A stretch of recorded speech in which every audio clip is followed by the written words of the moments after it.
Welcome, welcome Joe, who's playing tennis has brought him joy. Welcome Joan from St. Paul's Episcopal in New York, whose two grandsons visited this week, pretty exciting. And welcome Phoebe from St. Luke's in Germantown. Welcome Janet. Ooh, Janet's heading out to Paris from Nashville in a few weeks, or on Monday. So if anyone has great Paris recommendations, please share them with Janet. Janet, I would say that you can spend a full week in the Louvre if you have time. It's just unbelievably great. And it's just a testament to what humans are capable of, which is pretty exciting. Welcome Helen, welcome James and Dean.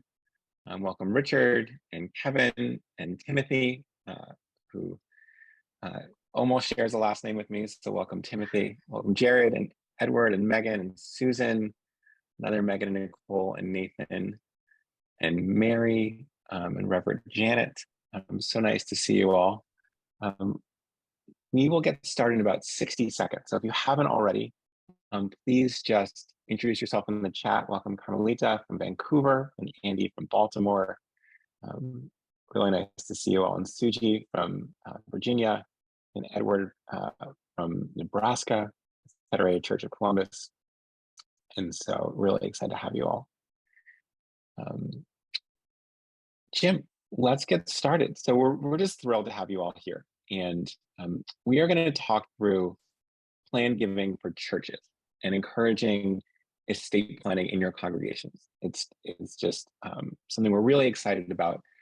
A couple of small housekeeping notes before we get started. This session is good for 1.0 CFRE credits. So some of you will have no idea what this means, and that's totally fine. But it's a professional certification for fundraisers. And so for some of you who are pursuing this, this is good for 1.0 CFRE credits. And at the end of the session, we'll just grab a quick survey, and so we can certify your participation. So here's the agenda for today. I won't read all of it, but I did want to note that we'll share the recording and the slides with you after the fact. So you can furiously take notes if that's the way you learn best, but if not, you can sit back, and you can also share this later with other folks for whom it might be useful. So we'll do some quick introductions to start. So my name is Patrick. I'm really lucky to be the co-founder of FreeWill alongside my wonderful co-founder, Jenny. I'm currently in New York City, but often live in Austin, Texas. And I'm also just delighted to be joined by Jim Murphy. So among other things, Jim is the author of Faithful Giving, The Heart of Plan Gifts. He's a managing program director for the Episcopal Church Foundation. He is one of, if not the foremost expert in plan giving in the congregation space and the faith space across the board. And so we're just overjoyed to be joined by Jim today and bring our expertise in plan giving and estate planning across the board and marry it with Jim's wonderful experience and expertise, in particularly working with folks like you all. So we hope that together this is educational and thought-provoking, and may give you some clear next steps in order to really enhance the giving at your organization.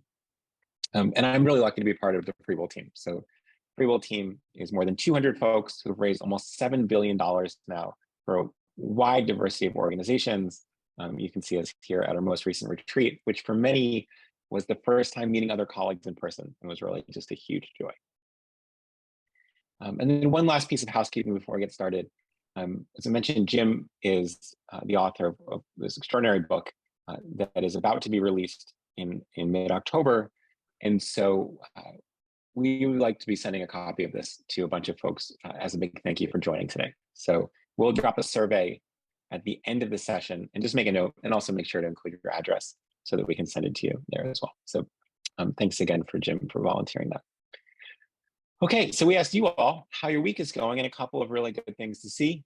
Overwhelmingly happy, energized, excited, a little bit of anxiety, some other, which is always fine to see. And just delighted to see that people are generally in a pretty good mood. So let's dive in here. And the way this is going to work is I'm going to talk a little bit about what's happening in the world. And then Jim's going to talk about particularly what it means for congregations like yours. So when we think about 2022, there are a couple of really important demographic, economic forces overlapping, and we're going to talk about those right now. But it's really important we understand the historical context that 2022 is sitting in. We're at the dawn of something called the Great Wealth Transfer, which economists have been looking forward to and predicting for quite a while. What it means is that there will be more than $70 trillion that will be passed on from the wealthy baby boomer generation over the next 20 years to a variety of places. This is from nearly 45 million US households. And you can dig in more to some of the source material when we send these slides around. The reason this is happening is we really have to go all the way back to 1945. And some of you may be in this demographic, some of you certainly know this from history, but World War II ends in the US involvement in World War II ends in about 1945. And this begins what is known as the baby boom in 1946. So yeah, babies take 9 months to be born. That's how babies work. We won't explain too much about that, but hopefully you know it well. And what you see actually is before this time, right, you see a real dip. Now, why is that? A lot of American servicemen or who are husbands or soon-to-be husbands are away and separated from their spouses, and so you just have a significant decline in births, really considerable. I mean, look at how low that gets in 1935, 1936. This overlaps, by the way, with the Great Depression, and in economically hard times, people tend to have fewer children. When we look at this enormous spike starting in 1946, going all the way through about 1964, you see just an extraordinary number of people being born. Now, those people who are born are now turning 74, 75, 76. About 10,000 people are turning 75 every single day, just to give you a sense of that, right? So you see this demographic is also, by the way, the wealthiest in history. It was the largest in history until millennials, who outstripped them. Millennials tend to be the children of baby boomers, which is why millennials are so much larger than, say, Gen X. Gen X tends to be the children of the silent generation, which precedes the baby boom, and the generation of their parents is smaller, hence fewer children in the echo generation. So there are two massive implications here for philanthropy, and we'll focus mostly on the first one today. The first is that plan giving is becoming extraordinarily important. Plan giving is already about $40 billion a year, and it's about to potentially double over the next few years based on demographics alone. And so if you're thinking about having a lot of donors, a lot of supporters, a lot of congregants in their 60s, 70s, and 80s, this may be a time to really tune in on plan giving. Now, a second piece, which we've also done a lot of research on, but we'll focus less on today, is that younger donors with newfound wealth will become a philanthropic force. So just to give you a little context here, more than half of all millennial millionaires got their wealth from one source. Now, you might think it's finance, it's tech, it's consulting, but it's inherited. Right? The most common way for millennials to become millionaires is through inheritance. And as baby boomers pass away and a lot of that wealth concentrates in younger donors, suddenly you'll see a step change in their giving behavior and their wealth across the board. So that's something that we may talk about at a later session, but just put it on your radar a little bit. So here's a little bit of a complex diagram from a consulting group called Extraordinarily Associates, who's done a lot of work mapping out the Great Wealth Transfer. So they think about $70 trillion will be passed on.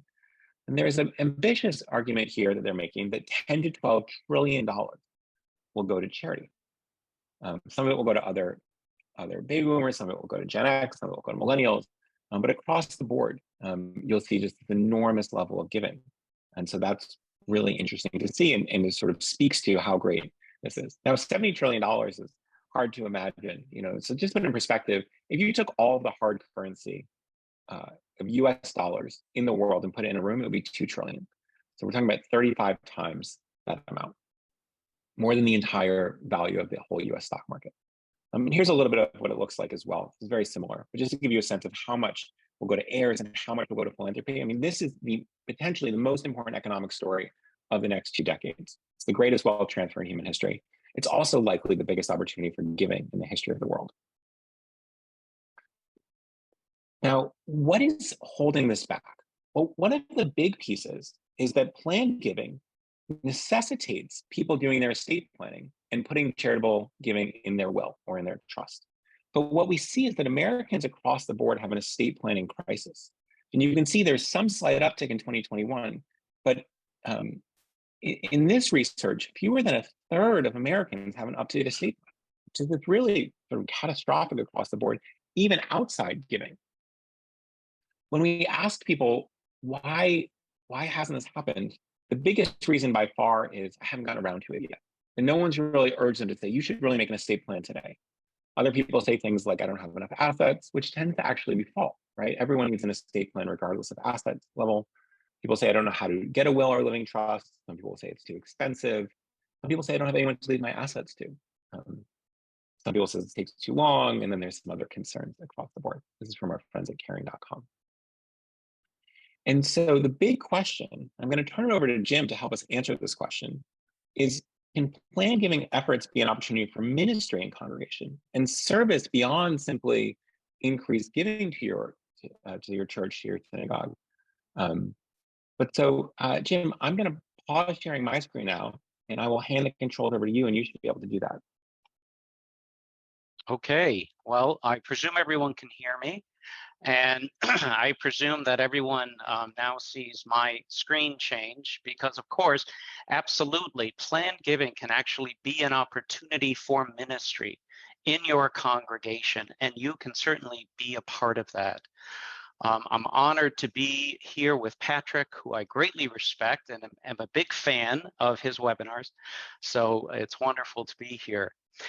So something which congregations, regardless of the denomination, what they're very good at is inspiring individuals and individual transformation. For that matter, what's very important to know from our friends at Giving USA is that individual motivations are what drive nearly all planned giving.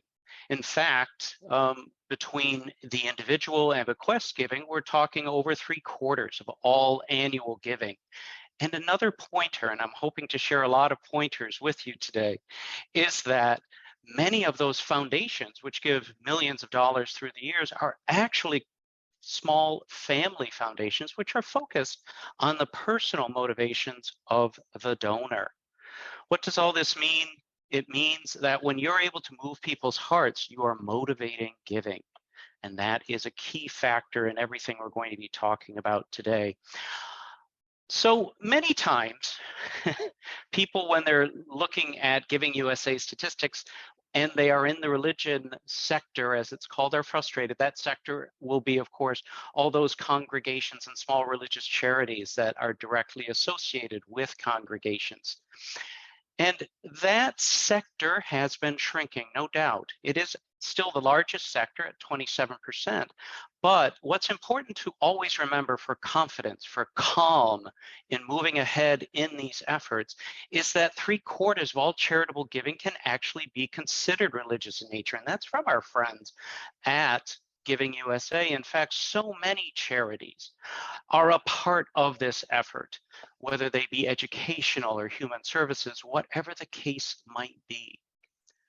Another item to give you pause and to give you confidence in what you're seeking to do in this effort is that giving to religion does not follow growth in the stock market. So people continue to give to their congregation regardless of what's happening in the stock market.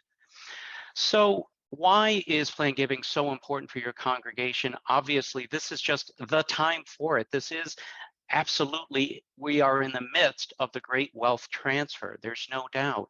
But as I say, there are great opportunities for you to share this information with the members of your congregation as a ministry aspect. I'll highlight in a moment the demographic need, but there is clearly an opportunity to help people to think through this process as a part of your planned giving efforts. And it will help your members become much more generous, and in fact, through giving some of these significant gifts through their estate, tremendously impactful on the future mission and ministry of your congregation. And I'll share a secret. I didn't put it on the slide, but I'll share a secret. It is not the wealthy who give the really big planned gifts.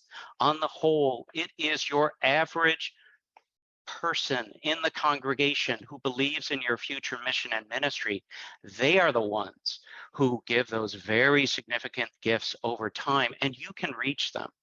Now, back for a moment to demographics and the practical side of this, but it's also a part of your ministry. The people who go to church are primarily older, and many of them in the main line are much older than the rest of the population, as this diagram shows us. And of course, this means there's an opportunity for you to help those many older members of your congregation to do this, because many of them have, believe it or not, yet completed their plans. I'm often shocked when I talk to people who have children who have still not done their estate planning. They should know better, but unfortunately, this may be an opportunity for you to help them through this process. It's also a part of our duty as Christians, as leaders of congregations, to help our members face their own mortality in a faith-filled way so that they can make appropriate decisions, not only for planned giving, but for their life and how they wish to be treated medically, planning for their funeral, and leaving a legacy behind. This is also, quite honestly, a part of good congregational stewardship. Now, for the development world, stewardship means caring for donors. As we should know in many congregations, when we say stewardship, we are talking about our stewardship of our time, talent, and treasure, that which God has allowed us to have and that we are responsible for caring for. And I feel it's crucially important that as a part of our ongoing stewardship efforts that we do encourage people to consider planned giving at least annually, and to ensure that you are putting the idea out there so that people can participate in the future mission and ministry of your congregation. Gosh, there's a big obstacle out there among many of the congregations I deal with because they just keep putting this off. They keep delaying. Well, you really don't need to delay any longer. There are tremendous resources out there, both at FreeWill, in your denomination, and otherwise. And if you keep things simple at the beginning, many of these resources can help you move forward in your effort. So I'm pleased to say that I was able to work with FreeWill on developing a new ebook that you'll hear about a little bit later in the webinar. I helped contribute to that. And we want to know when you leave this webinar that there are 3 things you can do immediately. You can ask, you can designate a leader, and you can investigate how to incorporate the resources of FreeWill as well as those of your own denomination into your planned giving efforts. So the first step that you can leave with here today and take immediate action is ask, who has already completed a planned gift? I am actually not surprised when I looked at the survey that had been filled out that only about 3 or 4 congregations have actually asked the members of their congregation whether or not they've chosen to leave a planned gift. And so this can be done in many easy ways. The first, it should be obvious, but it's my duty, if not my ministry, to speak the obvious. You can add this to your annual pledge or giving card just to find out. You could also, if you desire, send a letter or an email inquiry. And what is very helpful is that FreeWill has a template that can help you do this in asking about this for your congregation. But let me just note this, how important it is that if you're going to ask and know who has taken this action, make note of who the responders are, especially the early responders. Those early responders especially may well be the best future leaders for your planned giving efforts at your congregation. I know I deal with it every day. People feel anxious about doing this work, but be confident. This is something that churches can do and do very well. And it is about this individual's legacy, helping someone to have a legacy that will not only demonstrate their values, but also support your congregation and its ministry for decades and generations to come. Now, a key factor in moving this forward is appointing a leader and then having that leader take some steps forward, either with free will or other denominational tools. This is a key factor. And honestly, if you don't appoint someone who has the time and the energy to do this, your efforts will not move forward well year after year. Individual leaders need the time to be able to focus on this, but they do not need to be an expert in planned giving. And that is because there are so many resources that are available through free will, your denomination, and others. But they do need to believe in the future of your congregation. That is a key factor. And let me also just say here, I recognize, and all of the people on this webinar understand, the issues that our churches need to deal with, in that we are always looking at volunteer leaders and relying on those volunteer leaders, many of whom feel very overburdened at this time. And we'll come back to some of these issues, but I do want to give you some encouragement, even though, unlike the secular world, you are primarily relying on your volunteer leaders. Your leaders need not fear planned giving. This is truly an opportunity for ministry, and if your leaders who become designated for this understand it, they can use the many resources that are available to help them, guide them, and quite honestly, to guide the members of the congregation, including the clergy, in moving forward with these efforts. Taking no action will lead to few results.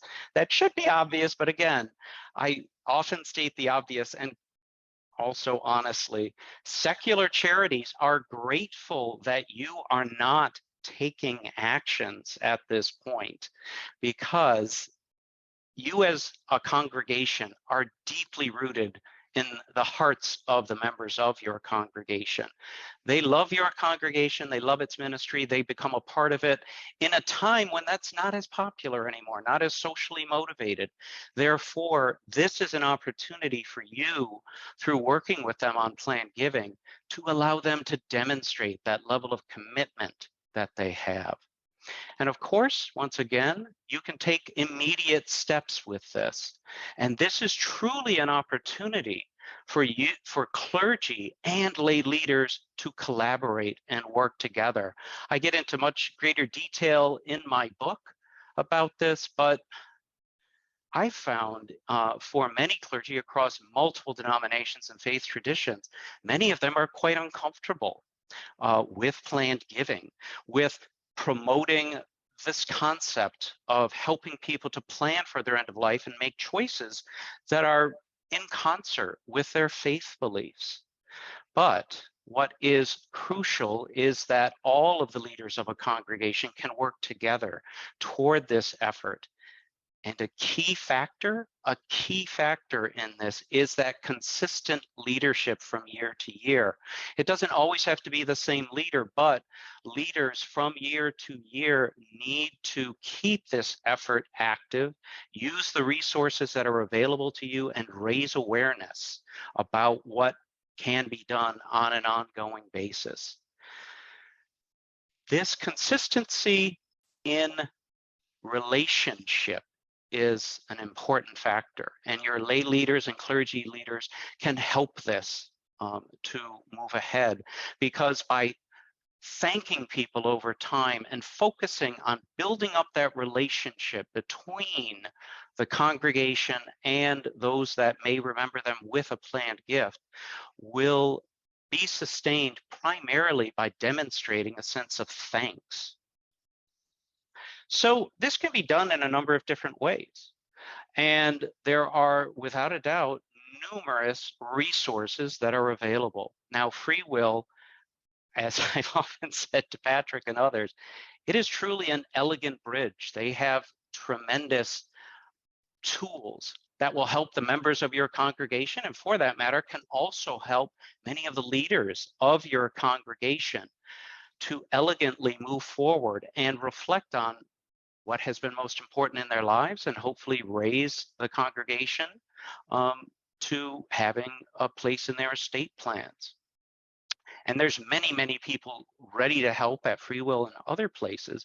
But I do ask for you to reflect on your own denomination. There are many, many resources that are available. I work for the Episcopal Church Foundation, and I'm proud to say, even though it may be a bit prideful, that we have some wonderful plan giving resources for leaders in congregations. But there are many others within the Baptist world, within the Presbyterian and the UCC world, and many, many others. We meet together from time to time, in fact, and share best practices. And all of those denominational resources, whether they be from the denominational foundation or from a denomination itself, all desire to help you. But I encourage you to do the research, go online and check them out. Do those resources have downloadable templates that can help you? There should be various online resources like webinars, which the Episcopal Church Foundation has a lot of, as well as many other resources for your denomination that are specific to your faith tradition and can help you. There may also be opportunities for free or very low-cost training of your leaders and possibly even your donors. So these are all great opportunities for you to investigate and check out. I will make an additional note, is that with denominational foundations especially, they are there to help you with those more complex gifts, which I could talk about for hours, but thankfully I don't have to today, in the area of charitable remainder trust, charitable gift annuities, and many of the other more complex resources outside of just standard estate planning. But even if your tradition doesn't have denominational resources, there are many resources that are out there on the web, as well as I've already said, for FreeWill. So nudging people forward, this is a very New York word, and though I'm a Michigan boy originally, I've lived in New York for many decades now, so nudge is very comfortable for me. You can change the word if you like, but it is important to nudge people forward when it comes to estate planning. But that is typically done through education and just raising awareness of what's available. It may simply be leaving this webinar and taking a look at what FreeWill has to offer your donors through their will product. It may be looking at other resources for denominational entities, but always keep it simple. Make sure that those resources are easy to access, easy to use. And you need to build something that was being alluded to by Patrick, which is building a sense of urgency to get people off the mark, off the dime, whatever the phrase you like to use. And this is actually a great opportunity to share some of the wisdom of FreeWill. And I'm happy to do that here, in that when you are thinking about how do you encourage people, how do you nudge people to move forward and think that they should do this right away? Well, without a doubt, you can do this by looking at the seasons of the year. And this is a lesson from secular charity. January, with New Year's resolutions, many people will desire to do this. August, make a will month. Right? Who knew? But it exists. I knew that, but many people don't. It's a great opportunity in the slowdown of summer to reflect on that. And then October, there's National Estate Planning Awareness Week. You can raise awareness gently and as is culturally appropriate in your context to do this. So I encourage you to consider this. But of course, churches have even more opportunities to raise awareness, to nudge people forward and have them gently consider what would be appropriate. Now, your tradition may not have exactly the same traditions as others, and that's fine.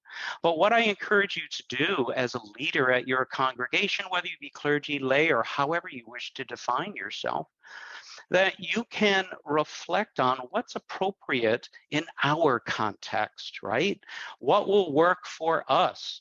What will encourage people to consider the past, looking at what we're accomplishing in the present, and the all important, looking to the future when it comes to making a planned gift. In your tradition, perhaps the anniversary of your church founding or other celebrations, it might be particular to your congregation, might be very appropriate for raising awareness. For others, it might go right along with that New Year's resolution issue, or within the season of Epiphany for many liturgical denominations that celebrate Epiphany and the giving of gifts to Christ. I mean, that is just a great reflection time. Another great reflection time are those weeks prior to Easter, often called Lent, where people are reflecting on what has been important to them and consider what might be appropriate for them to make as a gift in the future. And of course, late October, early November, it's a very appropriate time for those who may celebrate All Saints and some of those other holidays around that time to remember the past and consider the future. It's also long before Christmas preparation. So it truly is a great opportunity. Church leaders can do this in a number of different ways, but it's very easy for clergy to do this from the pulpit or easily at adult education times. And those are numerous for many of the traditions who are here on this webinar today. But reflect on what fits for you and what would be appropriate. So as you're trying to encourage people to move forward, obviously, there are ways to do this in helping people to finalize their plans, the online tools like FreeWill or others, and helping them to consider, well, what has been most important to me? How can I care for my children? Who is going to be designated to take care of my children? And then there are many other opportunities, such as designating a charity or an individual as the heir who will receive various designated accounts like 401ks, IRAs, etc. All of these things can be considered. And you may also consider, should you share a list of local lawyers or other professionals that might be appropriate for someone to consider? This is something you need to think about, but just be careful not to appear as if you're promoting one or two specific individuals. You don't want to get into that difficult place where people will blame the church for Aunt Mary's estate being stolen or something like that. So you just want to be cautious about that, but it's great to be able to provide resources so that people know where to go. FreeWill is a great resource, without a doubt, to start with. Another thing in this vein to be thinking about is the healthcare planning. How does one wish to be treated in their either final hours or if they're incapacitated? And so these are all crucial things to keep in mind. And what better place than a church to think about this? There's other lessons from FreeWill which are really important to remember. When someone is making these plans, if they're not prompted to consider planned giving, it's a very low percentage, only 5%, who will remember a charity that was deeply important to them. There's just so much going on and people are overwhelmed when they're doing these things. But FreeWill has found that if people are prompted at the right time as they go through their estate plans, 20% will leave charitable bequests. So an important thing that FreeWill has said that I also say is to encourage percentage giving, not to just talk about money, but focus on percentage giving. It will also lead to much larger gifts.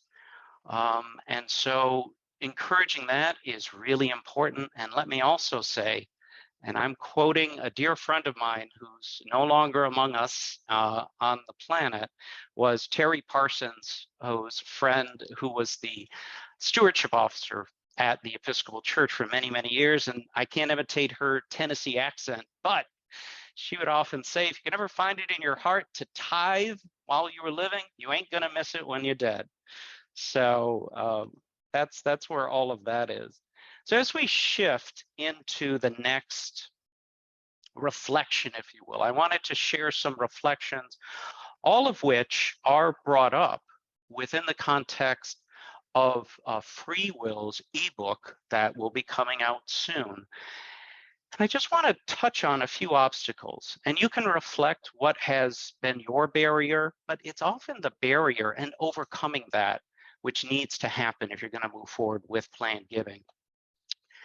Many congregational leaders feel they're just asking too much by bringing up planned giving. Quite honestly, you're probably not asking too much. Planned gifts are future gifts. They're not for now.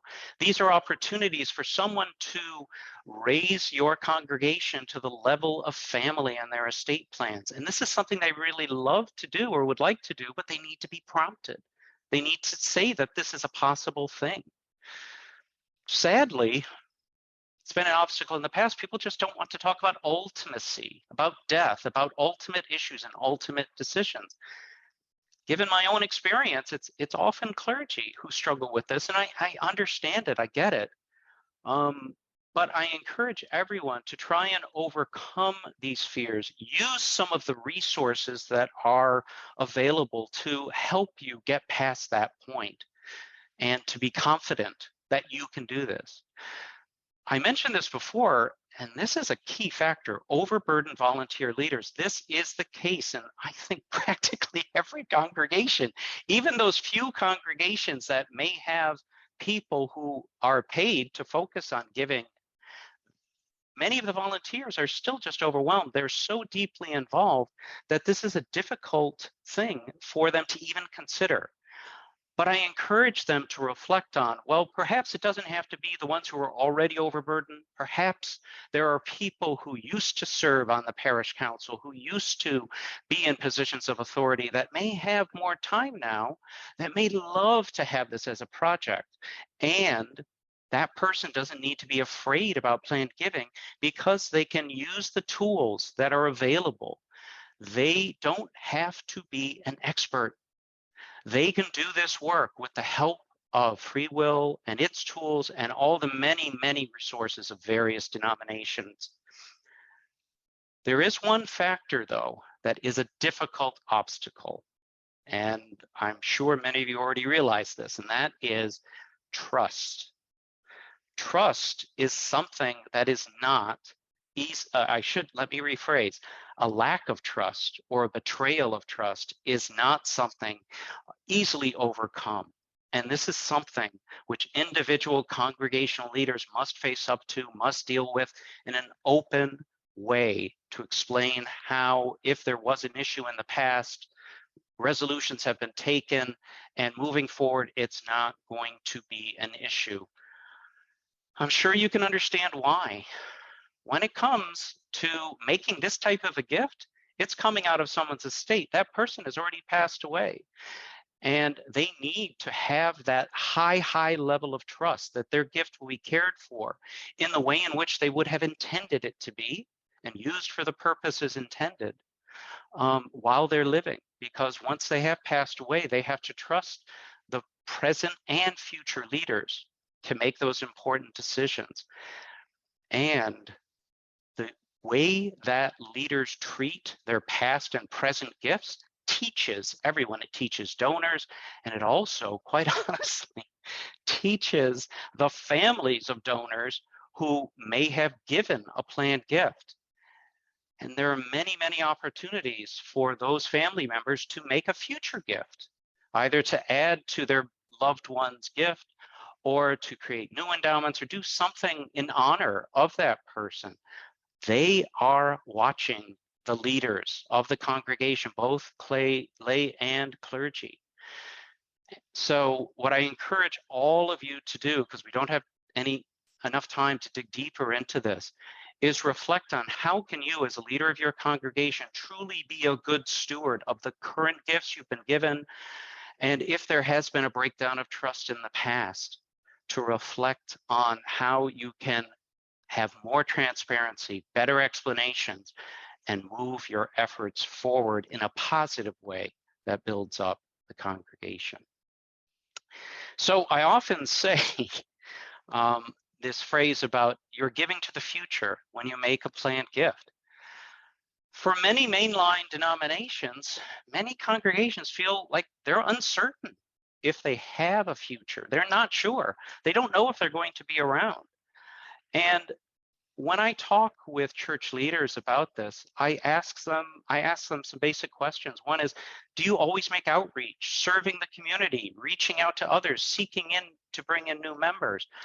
Are you caring well for your current members? Are you being transparent and clear and affording opportunities for community and involvement and an opportunity for people to give of themselves? All of these things are so crucially important. But I'll also say, when leaders of congregations come together and make the commitment to move forward on their planned giving efforts, they are actually demonstrating that they believe in their church's future and that their church has a future. Perhaps it is a bit of a self-fulfilling prophecy, but I'm committed to building up churches and other religious organizations. And I believe once you believe in yourself and focus on those things which are most important to building up your congregation and doing good in the world, you can also easily start a planned giving effort to demonstrate that the work you're doing will last into the future. And by encouraging these planned gifts that can be quite substantial, even from average people, that you're ensuring that financial resources will be available in the future and for generations to come. When I reflected on some of the responses to the survey about what would you do if you did receive a significant gift, which is that $250,000 question, often it's a lot bigger than that. Are you focusing on the future in your goals? And I was happy to read in the responses that many people were talking about endowment funds, about building new facilities and focusing on the future. You need to focus on the future and demonstrate that you as a congregation believe in your future by moving ahead with planned giving. So I've written this book, which was fun. The book focused on a variety of Christian denominations, Roman Catholic, Episcopal, Lutheran, Presbyterian, etc., as well as several non-Christian folks who wrote case studies for their tradition, Jewish, Muslim, Hindu, and Sikh. And going through that process was wonderful and educational for me, but what I did realize, and I sort of expected it, was that regardless of the tradition, we all have the same goals and the same challenges. And those challenges are what I've alluded to already. Building trust is key. People need to know what you're planning to do with those gifts. You need to show appreciation and say thank you. I'm going to return to this again in a moment.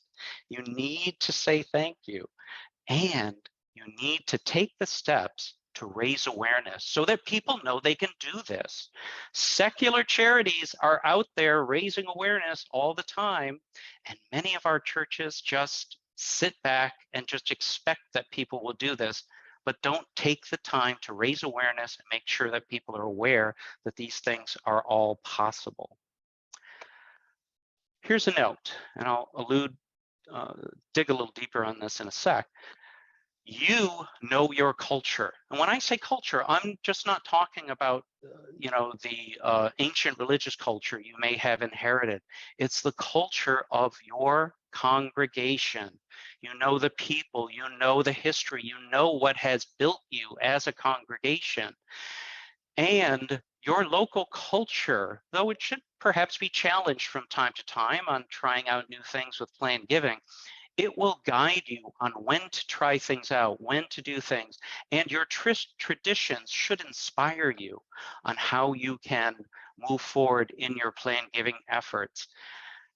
And regardless of the religious tradition, Christian, non-Christian, and whatnot, it's an ongoing challenge. But I need to state the obvious. Donors must be thanked. Donors must be thanked. We have this problem within the Christian community that we think People just should give, and gosh, aren't they giving already? And they should. Well, you must thank them. You must thank them and build that relationship over time. The world is no longer the way that it was. And that assumption that people will always give to church is not always going to be true. And you need to thank your donors. For all of those many non-Christian traditions that are growing in this country, most of them do not have any of the resources in place that fit really well. And except for the Jewish tradition, there's very, very few foundations and things that will assist. This will, of course, change in time, but I want to share a brief recap of one of the case studies which we did in the book, and that was on a wonderful congregation called the Gurdwara Sahib out in Yuba City, California. And the writer of that piece was a wonderful man. He's a cardiologist, a layperson in that tradition named Dr. Rupinder Singh Bra, fantastic man. And what he wrote about was very illuminating to me, because he demonstrated the tremendous generosity of the Sikh tradition. And many of you may not know about this, but Sikhs are by their nature, by their religion's nature, extremely generous.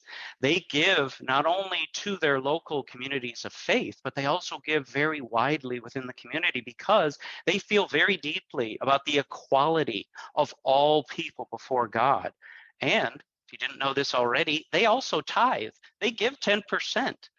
That is a tenet of their religion. And it was just a fascinating thing. What they were focusing on, and what was talked about in the case study, was the creation of a new community center that would both serve their local community, teaching Punjabi and as a language, as well as many other things, but also being there as a resource for the local Yuba City community. It was a beautiful reflection.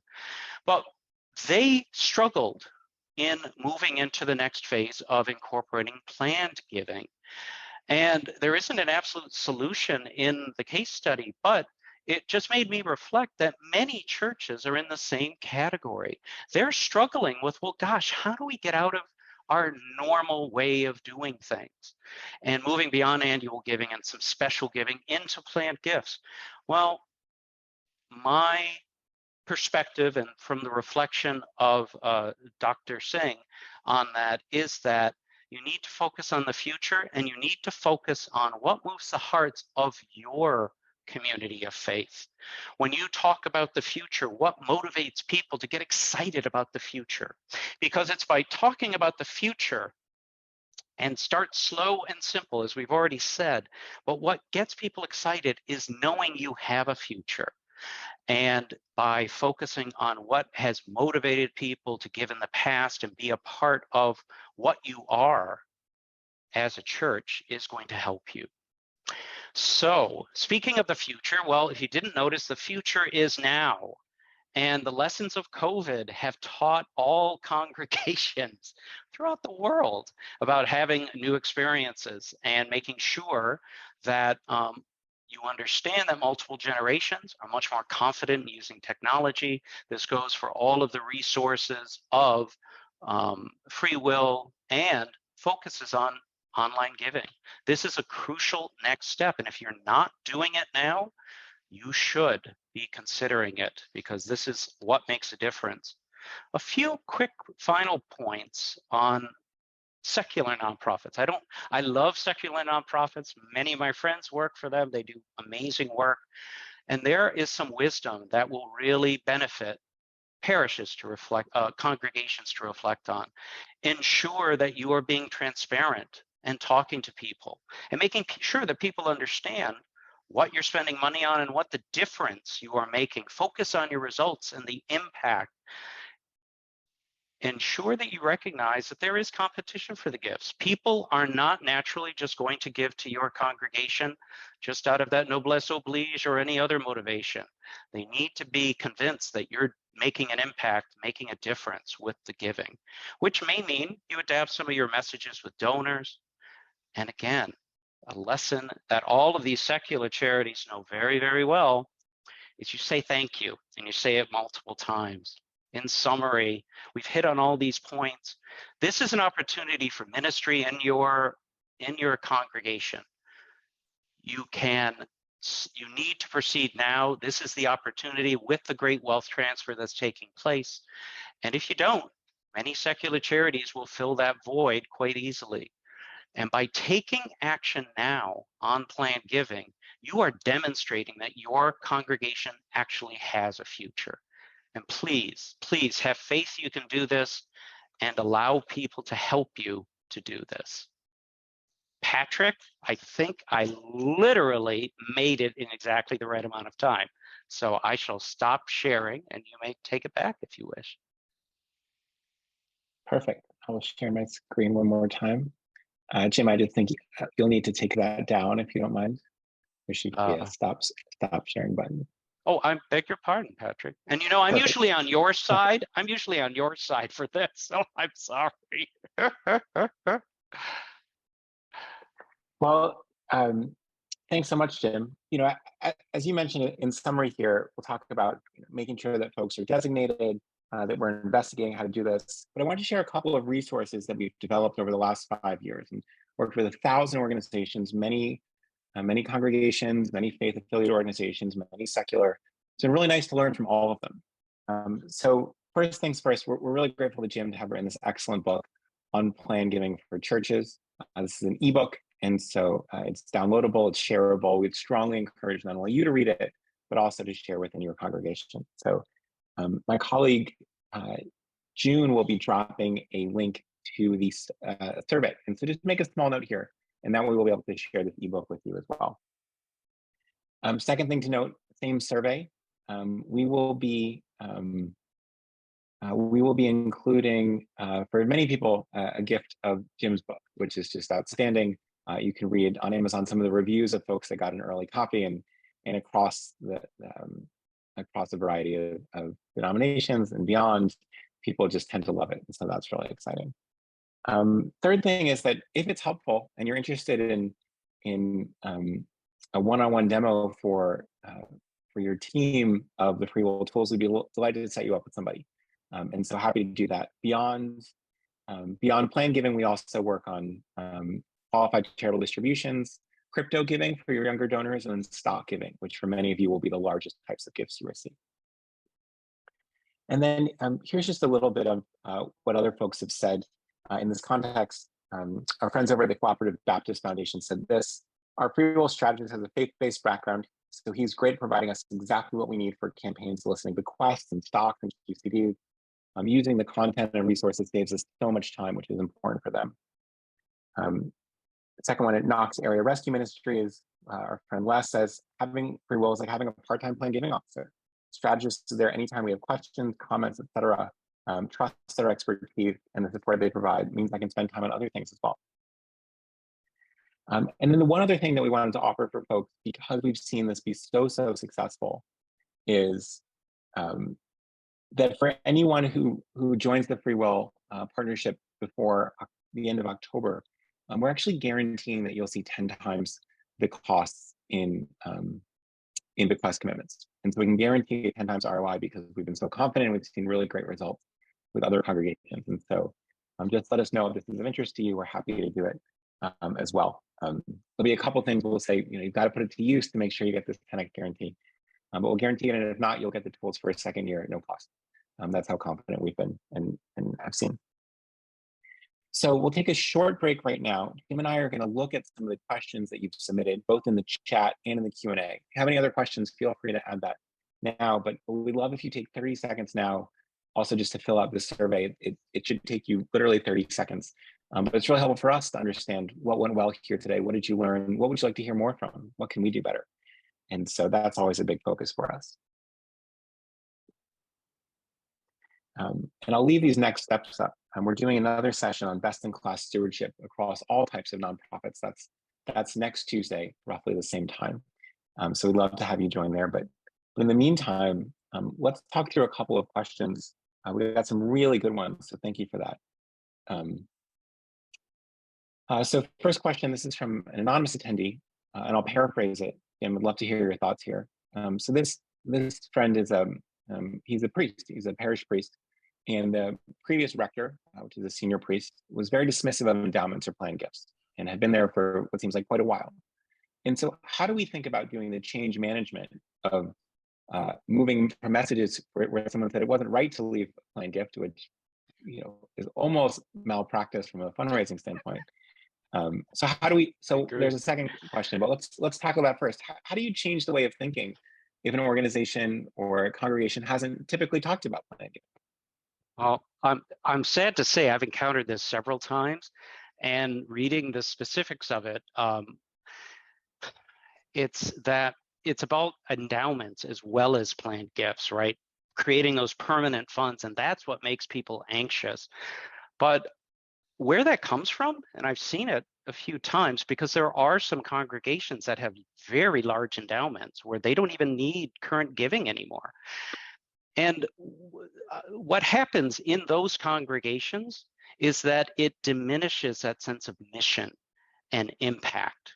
And so that is what this priest is trying to avoid, right? It's an Episcopal priest because they use the word rector, so I can tell. But in that case, they are trying to make the exception be the rule, quite honestly, because the vast majority of time, these gifts are not going to be so gargantuan that they will totally change the culture. And also what it comes back to is, how do you instill in the members of the congregation that you have a culture that focuses on mission and ministry and outward focused work? And one of the best ways, quite honestly, is by putting in place endowment and gift acceptance policies. I talk about this in my book, and that is really a first step in trying to rectify this problem. It's going to be a bit of a problem. And if you are an Episcopal parish, I'm happy to work with you directly on this. But it does have to change the thinking. But the first step is endowment and gift acceptance policies, and then a process of helping people to recognize that you are looking beyond just your congregation and you're serving a much wider community. Do you want me to attack the second question, or you want to state it? I'll let you state it. Sure. Well, one thing I'll add to the first question is, especially if your parish has retirees or other folks, and they're affected by inflation, and so housing prices and food prices, other things like that, you may actually see diminished real-time giving for some of these folks. And so planned giving is a way to make giving and tithing and stewardship more accessible to many. For those of you that are in urban areas or suburban areas, what you may see is that some folks have less cash on hand to give, but the value of their home has gone up tenfold since they bought it in 1983.